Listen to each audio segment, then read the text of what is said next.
Welcome to the 20th episode of the Think Wildlife podcast. Today we have Dr. Aditi Sharma.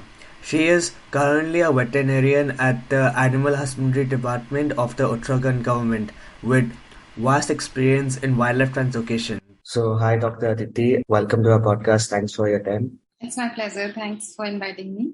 So, you're a wildlife vet. What motivated you to study this field? Yeah, so actually, it's somewhere connected with the type of personality I have, my nature, because since childhood, I was very sensitive and emotional and like kind of an empath.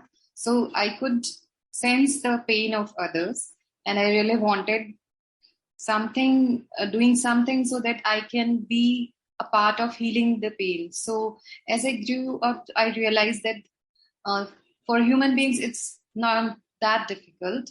Like they can express their pain, and then they have so many medical facilities, so many specialized doctors, even super specialized doctors. But then animals, on the contrary, they cannot express their pain. And even the facilities, veterinary facilities, though they are improving in India, but they are not at par with the medical facilities.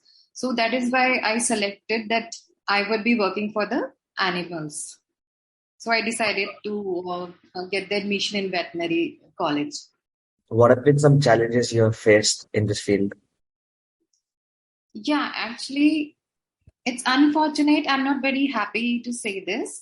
But yes, of course, some challenges are because of the gender inequality also.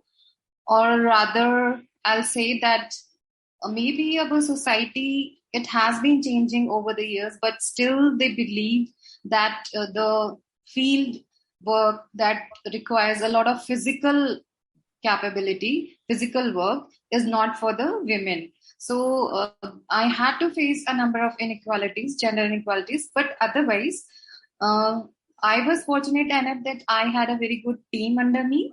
So with a very good team, if you have a team to work with, there's no problem. Other challenges are about like you have to work in odd hours. And when you work in a government system, there are a number of limitations. You have some rules and regulations to follow. Like if I talk about the wild animals, if I have to capture a wild animal, I need a number of permissions from the authorized people. So it's about the time also, it's about the budget also, it's about the facilities, and it's somewhere about the capacity building because we don't have a regular capacity building programs in India at regular. Off and on we do have, but not.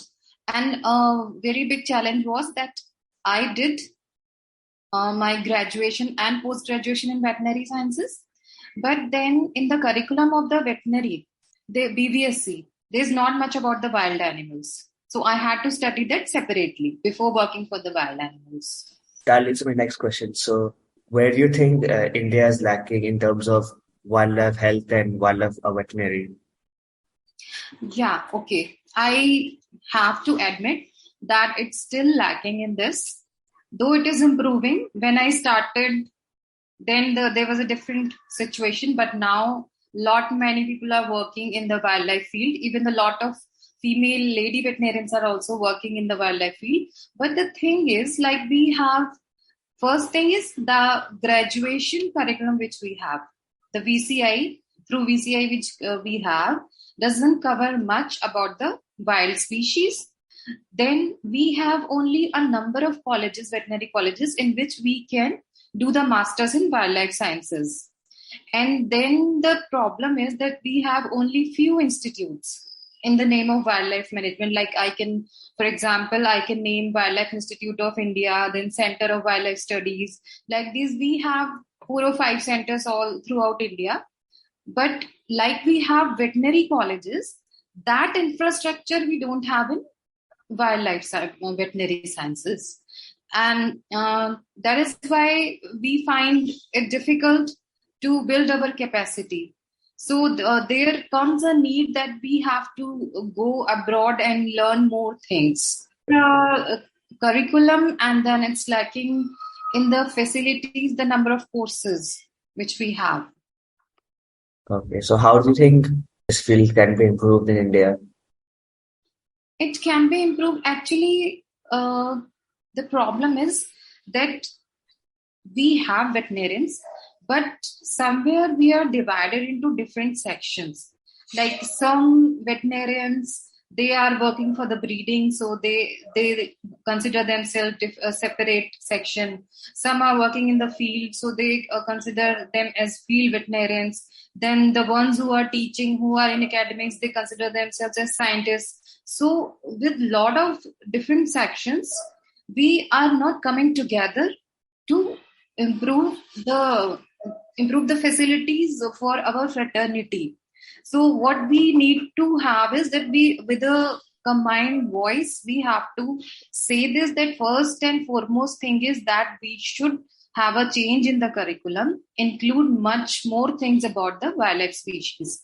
And then we should have a number of more colleges who can provide us further masters or PhD in wildlife sciences, and more instructors and more capacity building programs, maybe like student exchange program between some foreign veterinary colleges, veterinary medicine colleges, and a number of programs are there which are online in veterinary wildlife. But then hands-on is much more required when we talk about the field work. So what would your advice be to young people entering field of wildlife veterinary in India? Okay, so I have a number of, I'll not say advice, I'm not that big personality, but yeah, of course, whatever challenges I faced and what I think are the gaps is that change the curriculum, okay? Then we don't have a separate veterinary cadre in forest department. Whosoever, except 1 or 2 states, all the veterinary officers who are working in the wildlife, they are on deputation. Either they are on contract or they are on deputation. That means for a temporary 5 or 6 years, and their parent department is animal husbandry. Okay. Then we have to have access student exchange programs with other veterinary medicine colleges abroad. This we need to have. And then I think there is Wildlife Institute of India, there is Center of Wildlife Studies, and a number of many more institutions. But somewhere I think we need one specific, very specialized at the national level, a wildlife college, Wildlife Veterinary Sciences College, which have a number of different qualified instructors. So that we can, even in wildlife veterinary services, we have a number of different things. Like we can learn about the capture, we can learn about the anesthesia, like immobilization, we can learn about the human wildlife conflict mitigation. So if we have that facility, that we can have specialization in wildlife sciences and then super specialization in one of the streams of these things, then it would be really good. And of course, budget allocation, because the veterinarians who are working in the forest department, they face a lot of challenges on the front of diagnostics. We don't have that much of hospitals and diagnostics facilities. So we have to struggle in that, because some samples, that they are time bound. The tests are time bound. Otherwise, the sample would be spoiled. So all these challenges we have to face. So all these things have to be worked up in different aspects, in different fields. So you have been certified as a trainer by the NTCA for tiger capture and translocation. So what is the role of a trainer in these translocations? Okay. Actually, role of the trainer, it differs by the background of the trainer. Myself as a veterinarian, when I become a trainer from NTCA, National Tiger Conservation Authority, then as a veterinarian, my role is that I have to, if I'm involved in any kind of tiger translocation operation, then I have to provide the information about, first thing, all the rules and regulations and protocols of translocation, all the veterinary health interventions proper, which are issued by NTCA or say CZA or any other authorized organization, national organization, which we have to follow in case of Schedule 1 animals. Wild animals are divided into different schedules. Schedule 1 is the first and topmost priority on the basis of priority. So, and then my role is also that there would be a team who will be doing the translocation. So I would be responsible that when I do the immobilization part, the capture part, then the whole team is to be instructed what are their roles and regulate what are their roles which they have to play. And then one very important thing I want to mention, even if they are not veterinarians, others are not veterinarian, other team members, but still they should know that what drug I am using for immobilization, and then what is the antidote of that drug, and where it is kept, and how it is to be administered, and how in like how many ml, like what should be the dose of antidote. Because I myself, if I accidentally penetrate or the needle and I became the victim of that accidental administration of immobilization drug, then someone else has to give me the antidote. So this is also very important thing that they should also know. There should be no confusion in the work part, which has and different steps I have to explain them. Then about the cage, the cage which we are using, the vehicle which we are using, all should be properly according to like size should be proper according to the different guidelines of CZA or any other organization which issues these type of guidelines. So anything related to veterinary interventions, even pre-capture, during capture, and post-capture. Post-capture monitoring of health. Like we are transporting the animal after capturing, we have shifted to the cage and we are transporting. Then also I need to do a thorough scanning before moving, whether it's fit to travel or not. And during transportation also, I have to see that the cages should not have any sharp edges or anything which can injure the animal. So all those kind of things I have to take care of as a trainer and as a master trainer. It's my responsibility that I have to further create many more trainers for this work in the country. During translocations, what are some health risks for animals before, during, and after the translocation? Okay, this is actually a very good question and a very important question, because the success of your translocation operation depends not only on what resources, what techniques you are using. It depends on the whole thing. What is the whole environment? What techniques you are using? How capable your team is? They know do's and don'ts or not? They are clear on instructions or not? So all these things are very important. So actually, when we have not captured the animal, the risk which I think the animal can face is that if I'm not able to estimate the weight properly, because I'm not measuring the exact weight. I'm just seeing the animal and estimating the weight. And those would be, of course, as per the weight of the animal. So if in that I'm not capable enough, then there would be a health risk for the animal, because the dose differs with age, with sex, with the health condition, like if the animal is dehydrated or the animal is very fat or obese, if the animal is already compromised, all these things, if I don't consider properly, then of course underdosing or overdosing may be a health risk. And if you're not using a proper technique, then also the animal can injure itself. And if it's underdosed, maybe like it's partially immobilized, then also even us, the team members and animal, both of them are at risk of injury.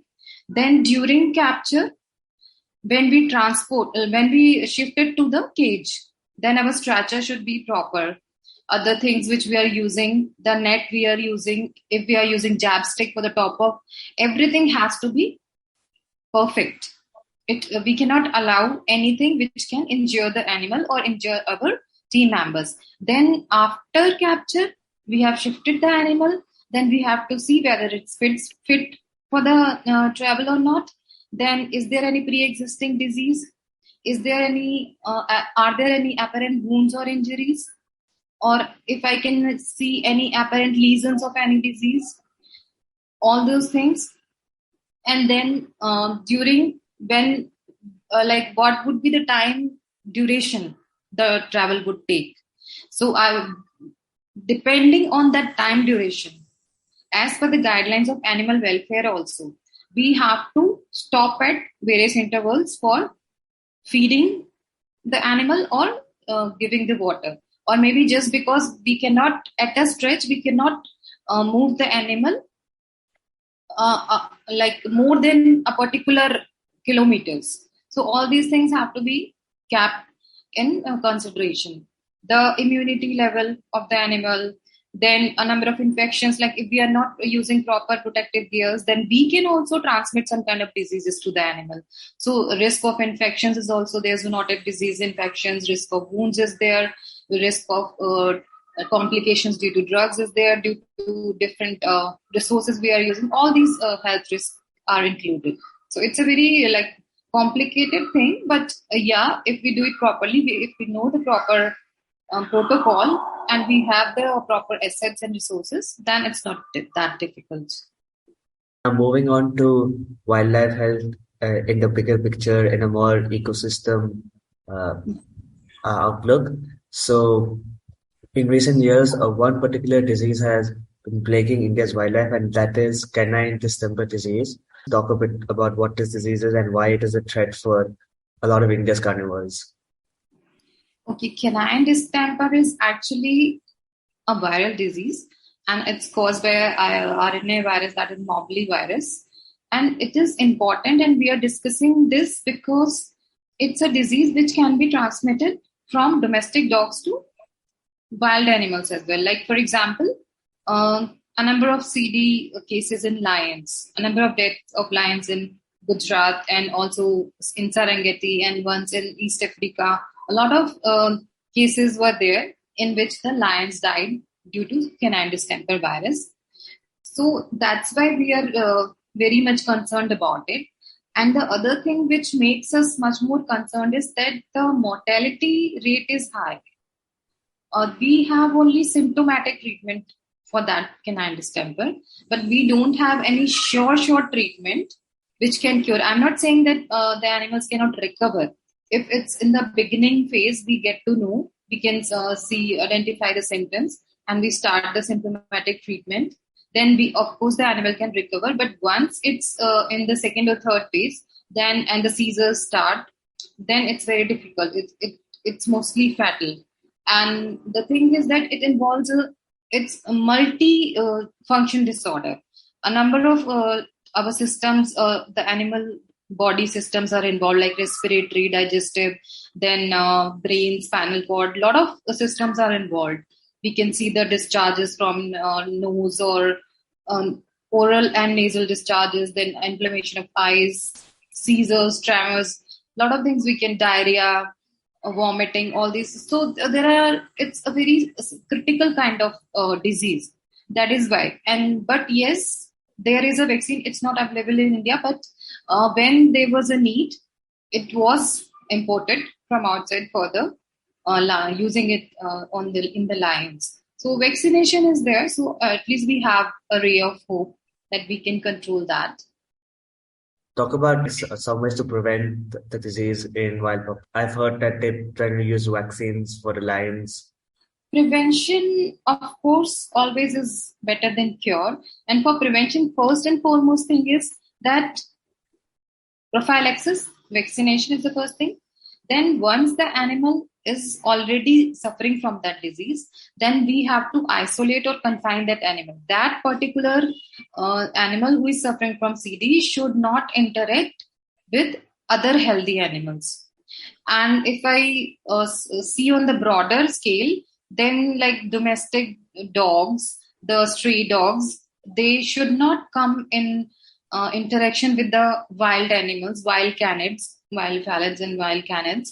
And on the like boundaries, a number of villages are there which are on the boundaries of protected areas like tiger reserves or national parks. Then there should be a gap. There should be not very close interaction between them for the transmission of disease. So these are some things, and isolation and prophylaxis and timely treatment. I think these three are important factors. Now, a few years ago, when 2018, when there was a big outbreak of CD in the Gir lion population, killing about 85 individuals, There was a big roar about how having one intact population of a species in the entire range is not ideal. Can you explain why is it necessary for there to be multiple populations of a species? Okay, I think I can so reframe. actually, it's a concept of inbreeding. So it's never a good idea to have just one isolated population. Genetic diversity is always preferred because it depends on immunity of the body. There are some some genes responsible for the type of immunity the animal body has. So just think that if the immunity, that genes who are responsible for the weak immunity, they are prevailing in the population. That is why the population is being affected by that particular disease, and that is the only one population. Then this means all the animals of that particular population are inbreeding, mating among themselves only, and that recessive gene would be transferred from one animal to another. So they will not be able to get rid of that particular recessive gene, which is causing the weak immunity and making them prone for the this CD or any other diseases, or I can say that a number of diseases together, like secondary bacterial infections along with some viral infections. So that is why it's always better that we should have different, like more than one population at different places who are genetically not very not very different, but yeah, they have a close resemblance, and inbreeding is never preferred. That is why translocation is a good idea. At least we can prevent inbreeding, but then translocation has its own pros and cons as well. On a similar note, so you mentioned about how CBD can spread through feral dogs into wildlife. There's also been a lot of concern about the interactions between livestock and explain why livestock are a threat to wildlife health. Okay, so if we talk about One Health, which we are very much aware of nowadays, and it's a very trending concept, though it's very quite old, like say 2-3 decades back. But now after COVID, we have started a lot talking about the One Health. So One Health is, it includes the health of plants, animals, environment, humans, everything. So this means that there is always a connection between all these different entities. If the livestock is not healthy, then when they closely interact with the human beings, then of course they would transmit disease from livestock to humans or from humans to livestock, zoonotic disease transmission. This is one very important thing. Then I have seen in number of tiger reserves and national parks that the domestic, the livestock and the wild animals, they are grazing together. They are using the common resources for water. They are using common resources like for grasslands and all. So it's very high chances that they can transmit diseases from one to another. And humans are also living inside the forest. So a very close interaction is there. Interface is very common. Human wildlife interface is very common. So some diseases like tuberculosis, for example, or maybe you can take the example of CD also, which we were talking about. So if we have any kind of interaction, close interaction between humans and livestock or the wild animals, then there would be transmission of zoonotic diseases. And all these things will, what happens actually when we, some diseases are there that they, in their natural host, they are not that harmful. But when they are transmitted to some unnatural host, then they flare up and they aggravate itself. So all these things, this is all what we are seeing nowadays in the world. This is what is happening because population of humans and population of animals, both are increasing in surplus in regard to the resources. So we are over exploiting the resources and using the common resources. That is why all these climate change, all these pandemics and all these things are degradation of the habitat. All these things are happening, and all these things are linked together. So it's very important, this point. While talking about this last point, you mentioned about the One Health program. Could you just elaborate a bit on that? Yeah, of course. Actually, it all started in the historical days only. When the civilization started, then also you know that the humans were never living alone. They were always with the animals.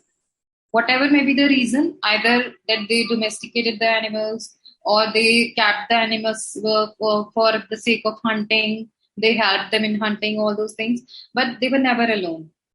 So we have a very strong bond between animals and human beings that we know. Then we include the environment also, because environment is ultimately where we are living in. The air which we are using, the water which we are using, all these, if the quality of the air is not good, if the health of the water is not good, then all these things affect us. Like if there in Corona also, for example, the latest example, the coronavirus was being released into air, and it was alive for a particular duration of time. So even if two people, healthy and unhealthy, are not together, but then also one person, unhealthy person, sneezes and passes away, and the other healthy person passes that particular point after a particular time duration, then also it's in the air, and the other healthy person would contract the disease. So all these things are interrelated. We cannot address only one entity to for the health and well-being of all. If we will not stay together, if we will not collaborate to work, because the diseases which are from animal origin, say wildlife origin, but we are treating only the humans who are suffering from the disease, and we don't know the original source from where it is coming, and we keep on addressing the humans, and we are not addressing the actual original place from where that disease is originating. So it will not work. That is why we all have to have that, at least a little idea, a brief idea about One Health. And that is why we talk about multidisciplinary working nowadays. All the streams working together, the veterinarians, the humans, like the medicos, the veterinarians, ecologists, environmentalists, then anthropologists, all these, the social workers, all of them working together for One Health, for achieving that sustainable development goal of health and well-being of all. Or we can, a number of terms are being used: planetary health, ecosystem health, One Health, One Medicine, One Bird. All these things are being used. So that is the latest thing which and it's also related with the climate change. Climate crisis is also coming out of that. That is also affecting. So that is why it's very important that everyone should at least have an idea about the One Health concept. That was my final question for the interview. Thank you so much for your time. It was a pleasure having you on the episode. Thank you so much. It was a pleasure talking to you.